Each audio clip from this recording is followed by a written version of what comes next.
How you doing there? Welcome back to Babylon Talmud. Today we're studying Daf Lamed Tes, Daf 39 of Masechta BavaKama. Friends, yo friends. Today what do you want me to tell you about Daf 39? It's just kind of like, you ever learned Daf 39 before? Anyways, see for yourself. Discover it for yourself. How about that? Alright, so we're going to start in Daf Lamed Tes, 3 lines into the page at the Mishnah. Shoshel pikeach shenogach shoshel chereshote v'koin bararada. So a shore of a pikeach, of a person who is not a chereshote v'koin. Pikeach, I don't know, how do you, let me see, how does the article, I don't know, gotta be careful with how you define these technical terms. What does the article call it? We'll just go with whatever they call it. Of a competent person. Okay, I feel like that's clean enough. A competent person. Sure.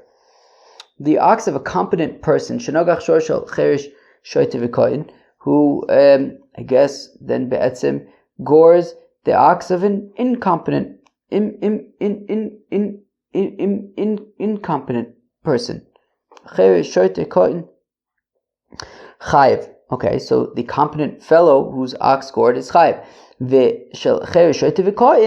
But the ox of a chereshote v'koyin shenogach shor shel pikeach that gored the ox of a pikeach potter. Okay, so the chereshote v'koyin is potter if his ox gores. Okay. Interestingly, the Gemara now says something that seems to be in contradiction to what it just said. The Gemara is going to ask about this. Shor shel chereshote v'koyin shenogach.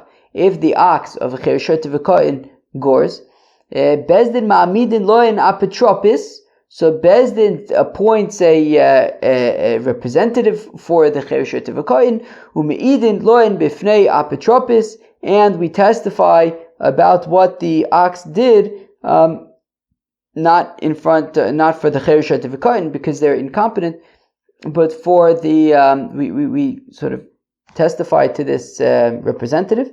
And it would sound like, basically, the chereshote v'koyin would be, chayiv. So on the one hand, we said that chereshote v'koyin is potter. On the other hand, we're saying is that, look, we set up an apotropis, a representative, and then it sounds like then they would be chayiv via the representative. Okay. Nispakeach acheresh, if the cheresh is no longer a cheresh, nishtafe ashote, the shote is no longer a shote. Vigdil akotin, the young fellow is now a big fellow. Chazer l'tamuso divrei Meir. So Meir says it goes back to being a short tam. So meaning, if while, let's say you have a young fellow who has an ox, and the ox goes on a goring spree and it becomes a shormud, when this young fellow becomes an adult, so then the ox reverts to being a tam once again. Let's go weiter. Rabbi Yossi Omer Areu b'chezkaso. Whereas Rabbi Yossi says no, it would remain a mud. As the Gemara is going to say that the machlokas here is about the concept of rishus mishane.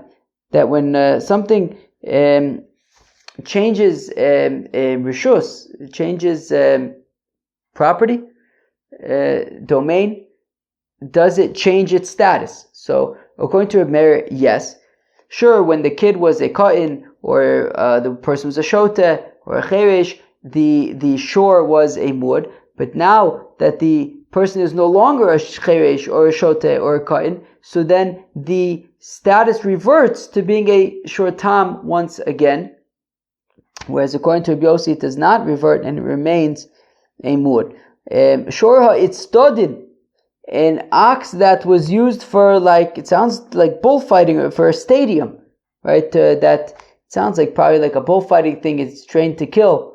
So then, eino chayiv misa, if it kills, it's not chayiv misa, shnemar ki yigach v'lo sheyagichuhu. It has to be, if I understand correctly, right, it has to be an ox that on its own doing, on its own volition, or, its own doing, killed a person. But in this case, it's the people are training it, are breeding this ox for killing, so it's not really the ox's fault. It was raised to be that way, so it's not going to be chayiv.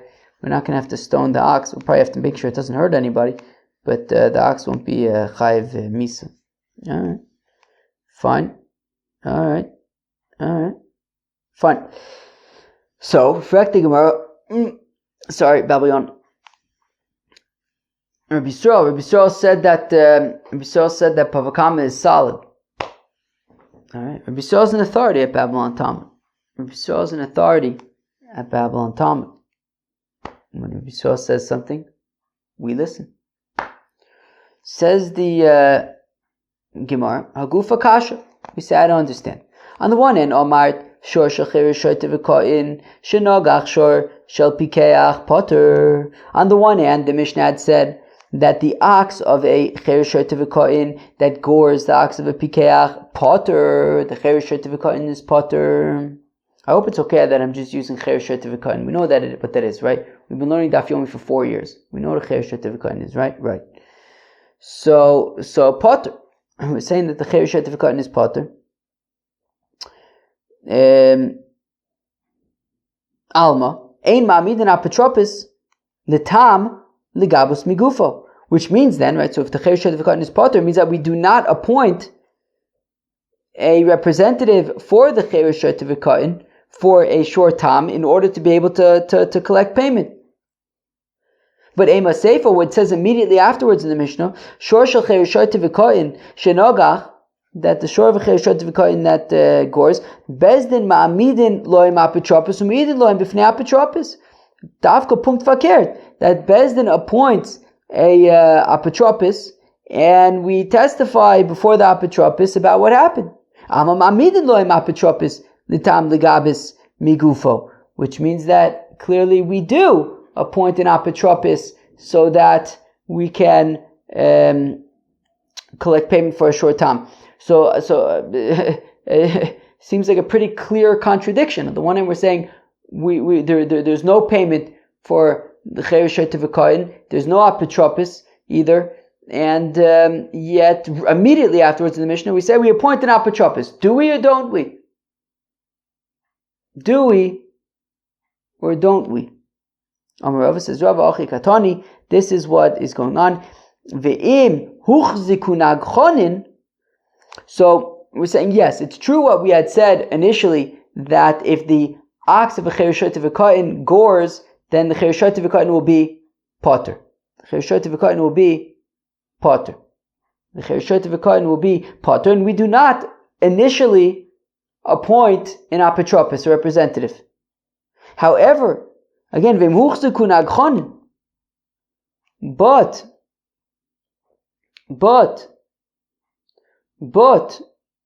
if the ox was goring and mamish, gored 3 times, so while we haven't yet collected anything, but at that point ma'amidin loim apotropis u'midin loim b'fnei apotropis u'mashvinon lehu muad. But if already it's goring several times, then at that point we appoint an apotropis, and we testify before the apotropis. This is what's going on, and the shore is now going to be considered a shore muad.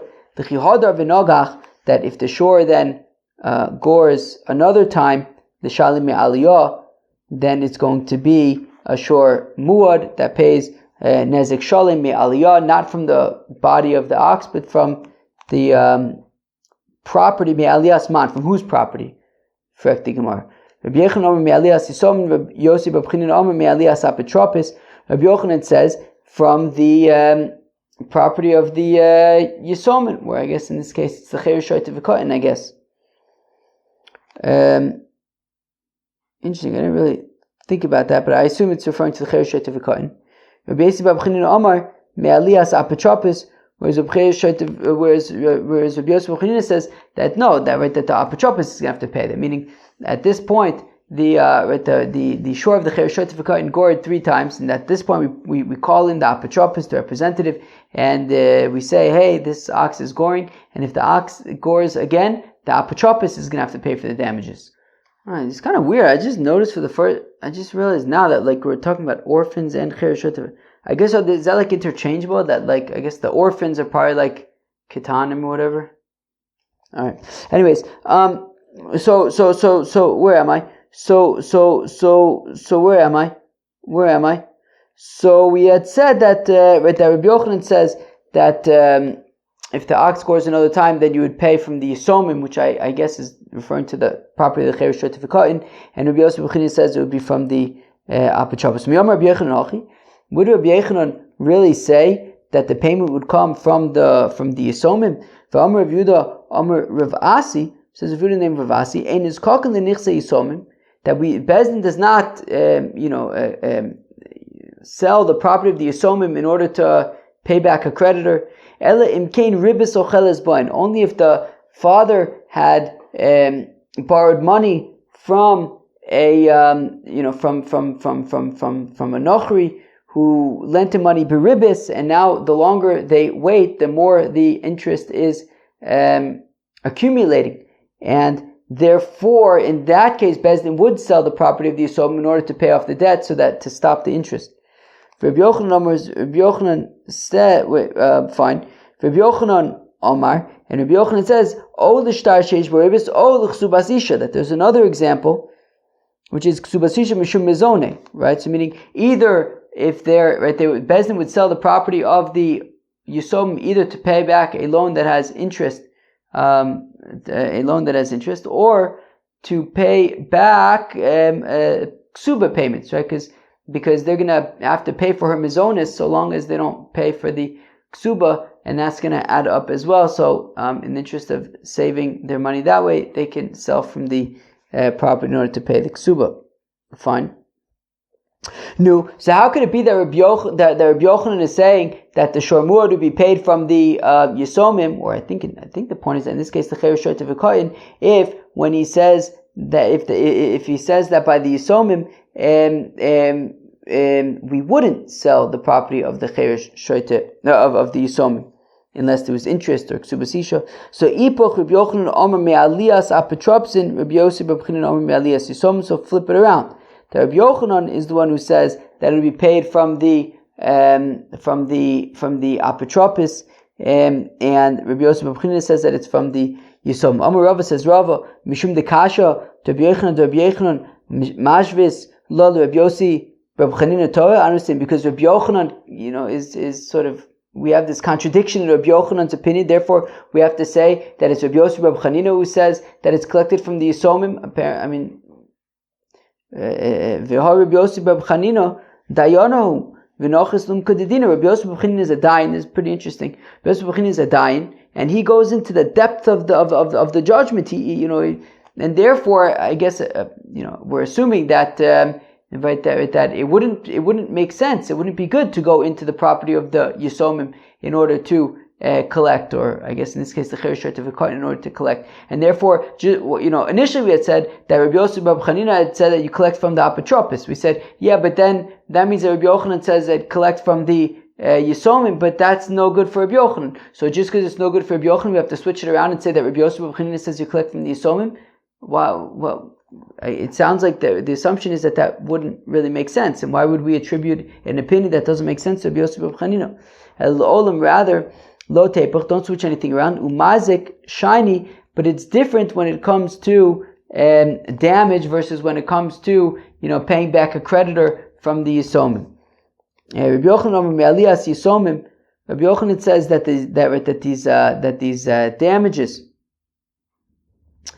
these damages of the ox of the Cheresh Shoyte V'Kohen can be paid from the again, I assume it's talking about the Cheresh Shoyte V'Kohen, the Amrit me'aliyas apotropos, because if you say that it's going to be paid from the apotropos, memani v'lo avde, who's going to want to agree to be a court representative if it means that they're going to have to pay money? So therefore, because then nobody's going to be an apotropos. In the interest of avoiding that scenario where nobody wants to be an apotropos, it's the Yisomim that are going to pay, or I guess the Cheresh Shoyte V'Kohen that are going to pay. Rabbi Yosef Rabbi Chanina Omar me'aliyas apotropos, that it would be from the aliyah of the apotropos v'chozim v'nifroin min hayisom l'chigadle. Rabbi Yosef Rabbi Chanina says, look, the apotropos pays now, but then when the Yisomim get older, so then they would go and claim the payment from them at that point. Okay. Umamidin loyin apotropos l'tam legabas migufo. Okay. So the concept of whether the court appoints a representative, so that damages can be collected from the Chereshot of a Kohen. Tanoi Yitztaka Machlokas Tanoimer. We had said in our Mishnah that we do not, if the ox of a Chereshot of a Kohen gores, we would not initially appoint an apotropis so that we can collect Chatzi Nezek payment. But it's apparently Machlokas Tanoim. The Tanya is within the Brisa, sure, Nischarshu Bailav. If you have an ox that the owners became a Cheresh, V'nishtatu Bailav, or a Shota, V'shalchu Bailav Dinasayam, or the owners went traveling someplace and they're not available. Yehuda ben Nakusa Omar Sumchis. Yehuda ben Nakusa says the name of Sumchis. Harei hu bitamuso. We're gonna have to explain what this means. But the ox remains a short time until we can testify about in front of the owners, which is not currently the case with the Cheresh, with the Shota, with a fellow who went traveling. The Chacham say, "Ma'amidin lo ena petropis." Let's just let's appoint a representative. U'ma'idin ba'en bifnei apetropin, and we will testify before the apotropis so that we can extract Chatzi Nezek payment. Nispakech acheresh nishtafa ashote v'higdil akoin. If the cheresh is no longer a cheresh, the shota is no longer a shota. If you have a kohen, he gets bigger, becomes an adult. Uvo ba'alim medina sayam. If somebody was traveling, they came back. So Yehuda ben Akusa Amar Sumchis Chazu the Tamuso. So Yehuda ben Akusa's name of Sumchus that if it became a muad, returns back to its tam status. Until they testify in front of the owners that I guess it became a muad again. I guess that accord again. Rabbi Yossi Omar, Rabbi Yossi says that it remains it says that it remains a muad if it became a muad. Okay, fine. I lost the place. Fine. So Amu my areu bitamuso dekamer sumchis. So now going back to the so but up. What is the question that we're trying to answer? The question that we're trying to answer is the ox of a cheresh should have cut in gores. It's a short time and it gores. Do we appoint a representative to represent the cheresh of a carton so that Chatzi Nezek payment can be collected? So my areu bitamuso dekamer sumchis. So when Sumchis says that this ox is going to remain a tam until we can testify in front of the owners. So if it means that it will never be a muad, that it's always going to remain a tam, right? The shor of a cheresh of a carton is always going to remain a tam. But Hamidiktani Sefer, but it says later in the Brisa, Chozor l'tamuso, that if the shota is no longer a shota, so then it goes back to being a tam michla, which implies the iyai that it must have somehow been able to become a muad. So Ella Ma'arei b'tamuso, what does it mean that it reverts to being a tam? No, so what does it mean that it remains a tam until you can testify in front of the owners? Hareu b'tmimuso delo machzirinon lei. It means it remains whole, right? That we don't reduce any of its value at all, right? Of course, the short tam is mishalim migufo, right? So when you the payment of a short tam is depleted, is taken from the value of the ox itself, and we're saying that it remains bitmimuso, i.e., the shore of a cheresh of a kohen, we will never extract payment from it when it is a short tam. So ama ein ma'amidin apotropis loim legabis migufo, that we would not appoint a representative so that in order to be able to collect from the short tam. The Chacham said ma'amidin loim apotropis umidin loim b'fnei apotropis, whereas the Chacham said fakert, that we would appoint a representative and we would testify before the representative alma ma'amidim apotropis l'sam legabis migufo, that we would appoint an apotropis in order to collect Chatzi Nezek payment. Okay, so we see it's taka machlokas about do we appoint a representative or not. V'seifa b'maika miflagei. And now in the seifa, when it says if the shota is no longer a shota, So does it revert to being a tam or not? But what are they arguing about? Rishus Mishana Ikebenai. The question is, as I mentioned earlier, does the changing of the domain change the status? Sumchis of Rishus Mishana, Rabbi Yossi of Rishus Ein Mishana. Sumchis says that yes, when it was the shore, if it became a shore muad, when it was a shore of a shota, but he's no longer a shota, so then it reverts to being a shore tam. Whereas Rabbi Yossi says that nisht, it remains a shore muad. So now says the Gemara, Tanarabon. Sure, okay. So if you have the ox of Chereshot V'Koyin that gores, Rabbi Yaakov Mishalim Chatzinezek, Rabbi Yaakov pays half damages. Rabbi Yaakov Ma'avidte, what does Rabbi Yaakov have to do with anything? Right? Did you catch that? We said, basically it sounds like we're saying, any ox of a Chereshot V'Koyin, Rabbi Yaakov is going to pay half damages. Why does Rabbi Yaakov have to pay half damages every time the ox of a Chereshot of a Kohen gores? Eleim Rabbi Yaakov Omer Shalom Chatzi Nezek. Okay, that makes more sense. Rabbi Yaakov says that in that case, the Chereshot of a Kohen would be responsible for Chatzi Nezek. But Ma'askin, now what are we talking about in this case? Right, Rabbi Yaakov is saying that the shore of a Chereshot of a Kohen needs to pay. Well, if the shore of a Chereshot of a Kohen is going to have to pay if his shor tam gores. He's going to have to pay Chatzi Nezek. Let's just say that. The ox of a Chereshot of a Kohen gores, there is a responsibility of Chatzi Nezek. B'ma'askina, what are we talking about? I betam. Pshita. Chuli amanami. Chatzi Nezek u'tem mishalim. So if we're talking about a shor tam, okay, a Chereshot of a Kohen is a shor tam, and it gores. So all Rabbi Yaakov needs to say is chayiv. And what would he be chayiv? So memele, he would be chayiv Chatzi Nezek, like all short time. So why does he have to say chayiv Chatzi Nezek? From the fact that he's saying chayiv Chatzi Nezek, it's like, wait, why is he saying that? Why not just say chayiv? What is it about the Chatzi Nezek?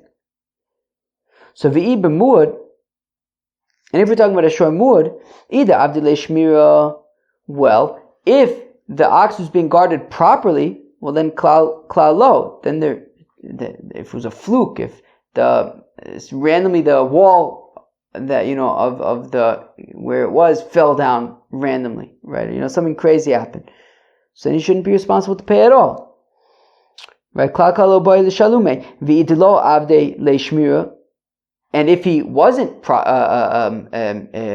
guarding it properly, well then he's if it's a short muad, then kulin ezek boy.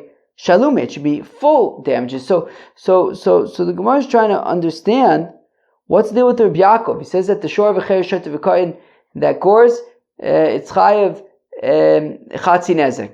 So if it's a short time, just say chayiv. If it's a short muad, then why would it ever be chayiv Chatzi Nezek? If it was a fluke, then he shouldn't be chayiv at all. If it was irresponsible, he should be chayiv Nezek Shalom. So my Rava says Rava le'olam b'muad. So listen up, listen up what's going on here. There's a few concepts over here.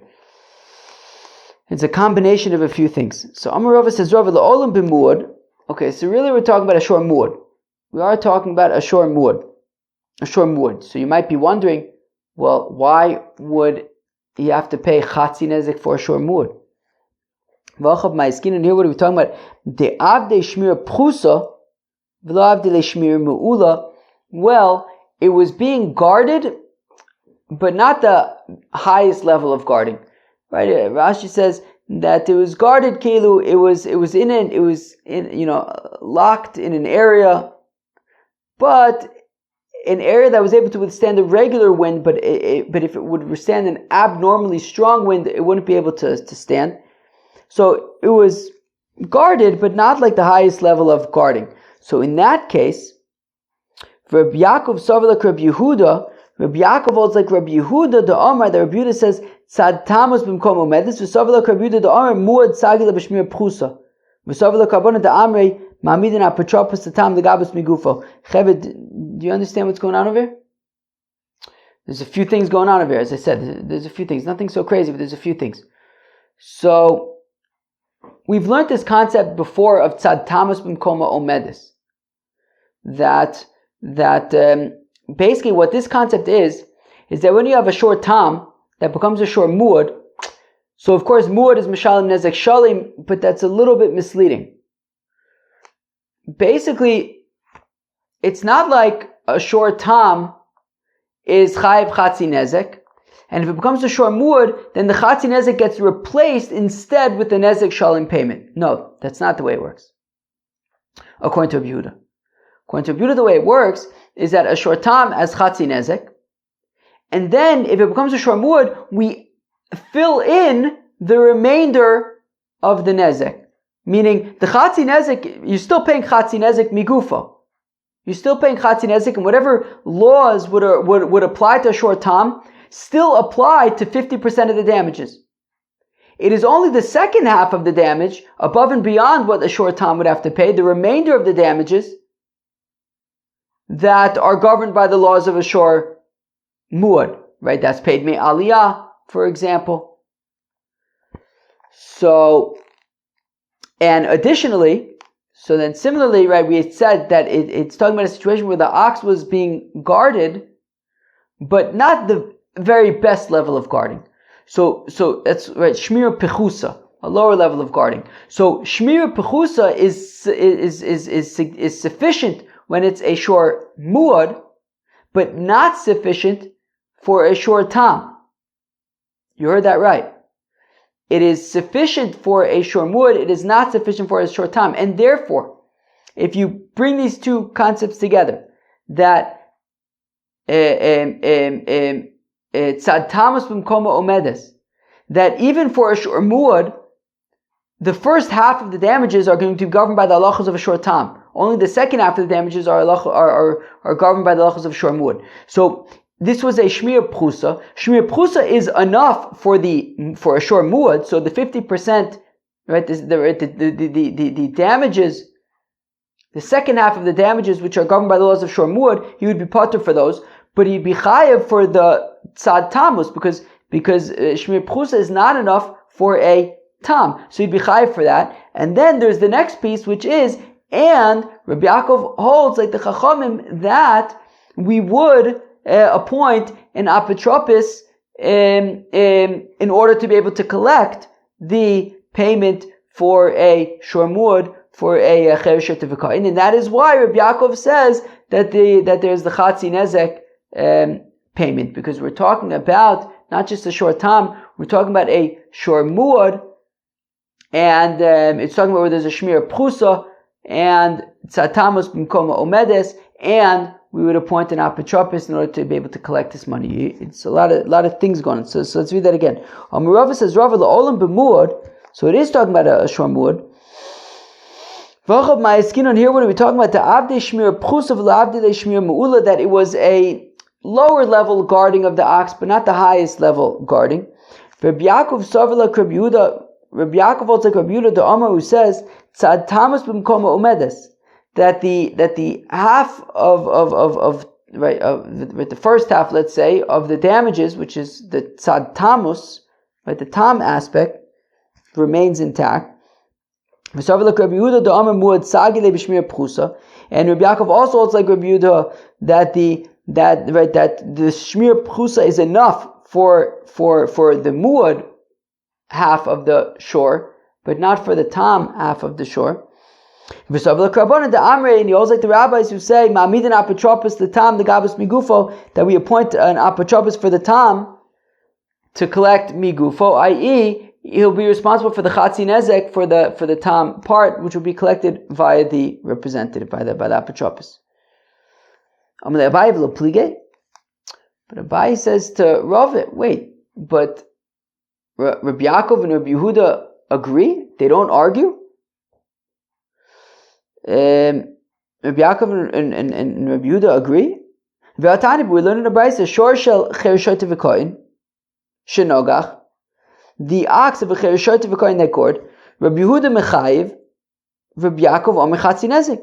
Rabbi Yehuda says chayiv, and Rabbi Yaakov says chatzi nezek, Yehuda mishalim. So Abaye wants to assume that Rabbi Yehuda is saying that the shor of a chereshet v'koyin pays nezek shalim, and Rabbi Yaakov says it's chatzi nezek. So Abaye says that Rabbi Yehuda and Rabbi Yaakov argue, not that they agree.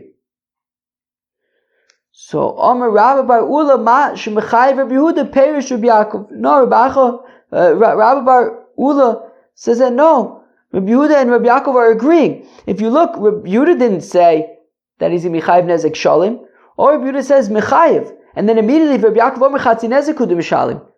Says Rabbi Bar Ula, Rabbi Yaakov is simply explaining the position of Rabbi Yehuda that when he's chayiv, it's going to be chayiv chatzi nezek. That's it. But they agree, and that's how you can explain Rava that they taka agree. Well, the Abayda Amar Plige. Wait, one second. I gotta scratch, rub my nose. Sorry, Mom. All right, nose rubbed. Hopefully, it's enough till the end of the daf. Where am I? Well, Abayda Amar Plige, and Abayi who says that Rabbi Yehuda and Rabbi Yaakov argue.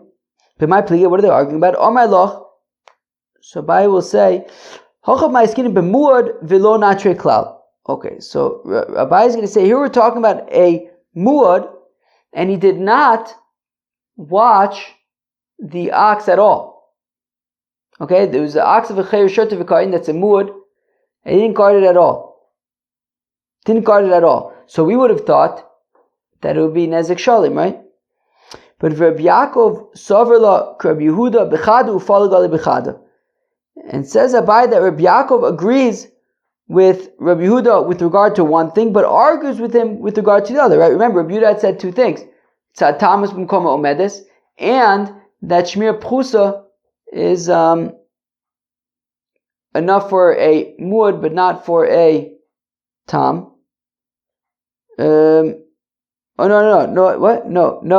What? No! Forget about Shmir Pchusa, because no, we're talking about we didn't guard it at all. No, we're going to see what the second thing is in a second. Sorry, scratch that.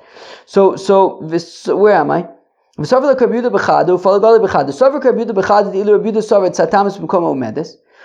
Yaakov agrees with Rabbi Yehuda with the concept of tzad tamas b'mkomo umedes, that we kind of divide the liability of a shor muad into two. There's the tam aspect, and then the remainder is the muad aspect.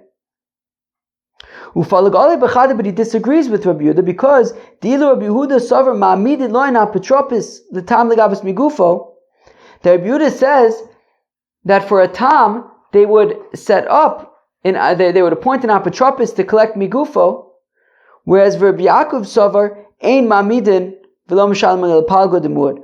Whereas, explains Abayi, Rabbi Yaakov would say, Ein mamid, we wouldn't have the apotropis. And therefore, if we're assuming like Rabbi Yehuda, that tzad tamas b'mkom omedes, so there's no, that this short tam isn't purely a short tam, the short muad is not purely a short muad, right? Meaning, it's a short muad, but in general, a short muad, we still treat, right, the initial Chatzi Nezek is still treated like a tam, and only the remaining Chatzi Nezek would be considered like a muad, and therefore,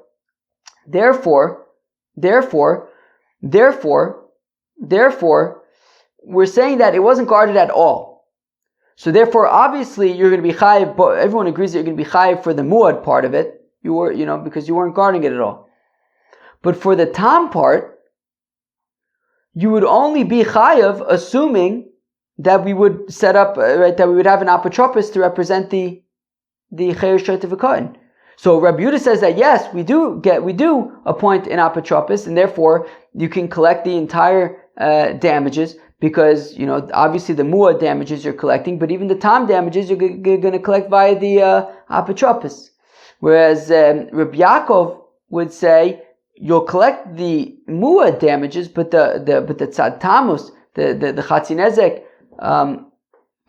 from the tam aspect of it, that can only be collected via the apotropis, but it says Rabbi Yaakov, we don't appoint an apotropis, and therefore only the chatzi nezek from the muad is what can be collected, and that's why it's chatzi nezek.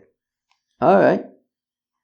Amle Rav Acha bar Abaye says Rav Acha bar Abaye leRavina b'shlom leAbaye.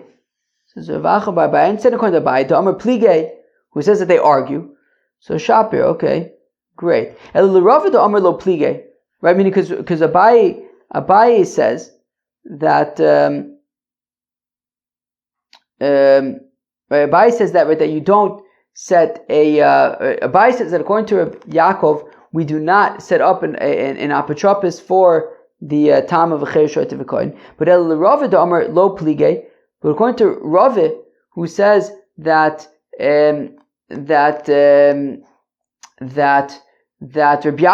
and Rabbi Yehuda do not argue, and he says that Rabbi Yaakov holds that we appoint an apotropis in order to collect the chatzi nezek from the yisomim, from the cher short v'kohen. So the mukila b'muad. So instead of saying that it's talking about a muad where there was a shmir pchusa, nukmu b'tam. Why don't we say it's talking about a tam?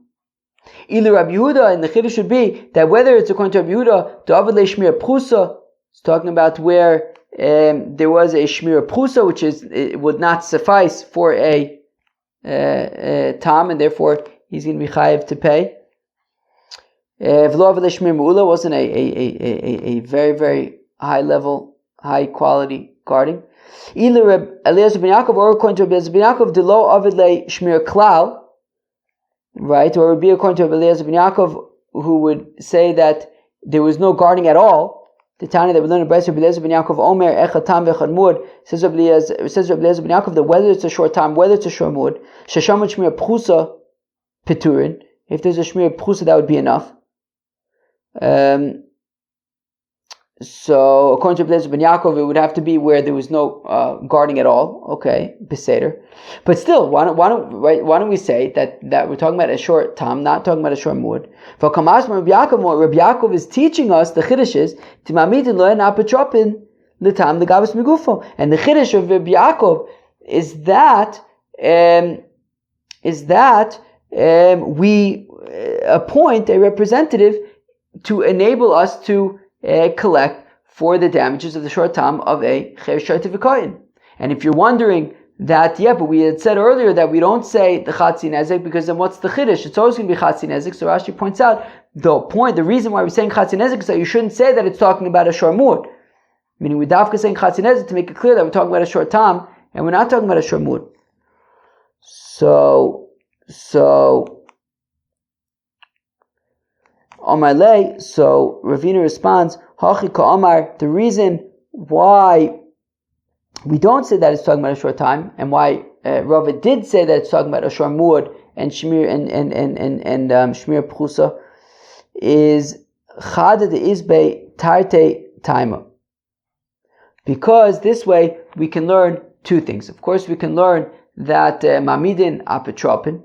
Right, according to Rava, we'd be learning, according to Rabbi Yaakov, Mamidin apotropin. And additionally, we learn that Rabbi Yaakov holds like Rabbi Yehuda that it's a tamas from Koma Omedes, and that shmir pchusa is considered enough of a shmir. So because we can learn out more things if we say that it's talking about the muad, rather than say it's talking about a tam, so we say that it's talking about the shor muad. Ravina Amar says, Ravina, Rishus Mishane Ika Beinayu, that the nafkamina between Rabbi Yaakov and Rabbi Yehuda is whether we say Rishus Mishane. Kigon, for example, to have a muad v'nispakeach acheresh v'nishtefash. Where am I? Kigon to have a muad v'nispakeach acheresh v'nishtefash shota v'igdil hakohen, and it's talking about a scenario where it was a shor muad. But then the cheresh is no longer a cheresh, or the shota is no longer a shota, or the kohen becomes an adult. Rabbi Yehuda savar hareu b'chazkaso. Rabbi Yaakov savar rishus mishana. Rabbi Yehuda says, but it remains a shor muad, whereas Rabbi Yaakov says no, it reverts to being a short tam, and that's why it would be chatzi nezek. Wow. Okay, that ended up being kind of technical stuff, but I guess all this stuff these days is relatively technical. Peace out.